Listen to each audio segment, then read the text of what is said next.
person who thinks all the time has nothing to think about except thoughts.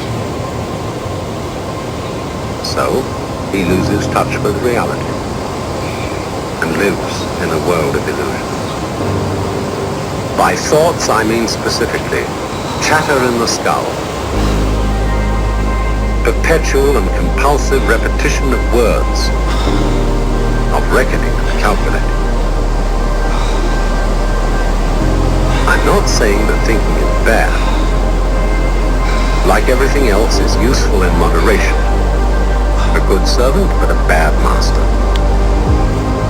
And all so-called civilized peoples have increasingly become crazy and self-destructive because through excessive thinking they have lost